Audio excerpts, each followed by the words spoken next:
បាទជំរាបសួរដល់ពុកម៉ែបងប្អូនទាំងអស់គ្នាខ្ញុំលោកគ្រូរតនាឥឡូវចែកម្លែកថ្នាំរូបកាពះពវៀនដែលពុកម៉ែបងប្អូនរ៉ាំរ៉ៃហើយបងប្អូននឹងការទទួលទាន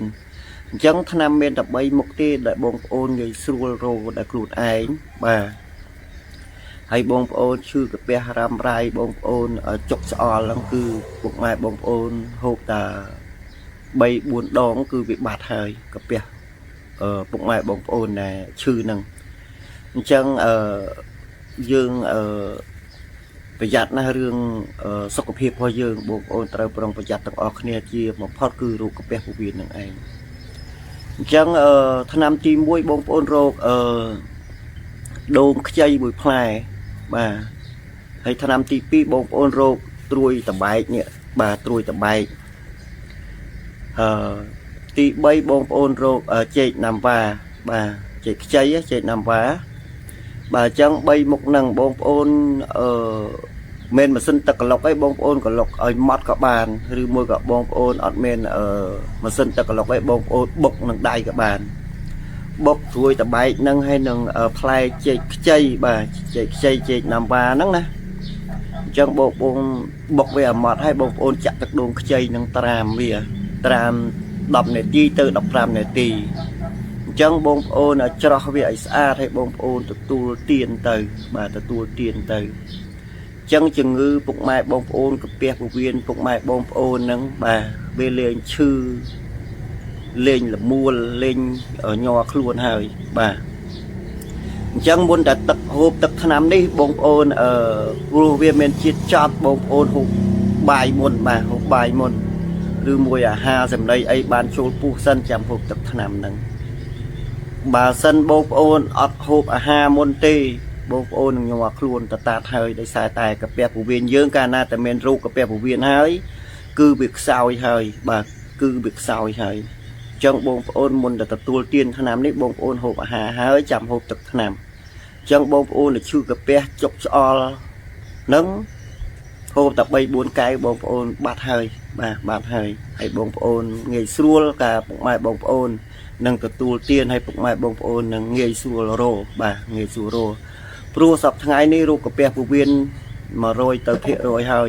បាទដែលរោគកាពះពោះវៀននឹងឯងព្រោះវាមានច្រើនណាស់អញ្ចឹងលោកគ្រូបានចែករំលែកនេះគឺឲ្យពុកម៉ែបងប្អូនបាទជានីសះស្បើយបាទឈឺកាពះឲ្យបងប្អូនខ្លះទៅសុងកាពះសុងអីអញ្ចឹងទៅត្រឡប់ត្រលិនអីអញ្ចឹងទៅពេញទឹកពេញដីអញ្ចឹងទៅហើយអញ្ចឹងងាយស្រួលថ្នាំដែលពុកម៉ែបងប្អូនទទួលទានមានតែ3មុខហ្នឹងទេបងប្អូនធ្វើតាមលោកគ្រូទៅឬមួយក៏ពុកម៉ែបងប្អូនចង់ព្យាបាលជំងឺទូទៅកន្លែងលោកគ្រូមានថ្នាំសម្រាប់ព្យាបាលជំងឺពុកម៉ែបងប្អូនទូទៅបាទទូទៅបាទបើបងប្អូនចង់ព្យាបាលជំងឺទូទៅបងប្អូនមានមហារីកដោះបាទបោះក្នុងថ្លើមមហារីកសួតបងប្អូនមានជំងឺមៈរេញបងប្អូនឬដូងយើងគេហៅមហារីកឬដូងបាទបងប្អូនចុកក្នុងឆ្អឹងឬបងប្អូនអាសាលៀងពេងទឹកនោមផ្អែមទឹកនោមប្រៃអញ្ចឹងលោកគ្រូមានថ្នាំព្យាបាលអស់ហ្នឹងអញ្ចឹងបងប្អូនតំណាក់តំណងតាមលេខទូរស័ព្ទរបស់លោកគ្រូ088 60 50 199ប្រព័ន្ធ Smart 015 898 161ហើយលេខកូនលោកគ្រូផ្ទាល់បាទគាត់នៅខាងផ្នែកឧដុង្គអញ្ចឹងលេខទូរស័ព្ទរបស់កូនលោកគ្រូ097 45 77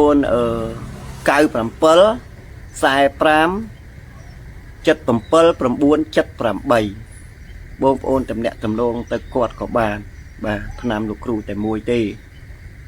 ហ្នឹងហើយអញ្ចឹងពុកម៉ែបងប្អូនហ្នឹងហើយលោកគ្រូប្រាប់ថ្នាំដែលងាយស្រួលពុកម៉ែបងប្អូននឹងទទួលទានឲ្យបងប្អូនធ្វើតាមលោកគ្រូទៅតែ4 5ថ្ងៃបងប្អូនលេងឈឺហើយប៉ុន្តែបងប្អូនហូបឲ្យជាប់លាប់ដល់ជំងឺយើងរ៉ាំរ៉ៃទៅប្រហែលជាកន្លះខែអីចឹងទៅបាទបងប្អូនជាទៅធ្វើតែអានេះជាបុរាណយើងទេបាទបងប្អូនជឿទៅបងប្អូនមិនជឿអាហ្នឹងអាស្រ័យទៅលើបងប្អូនទេ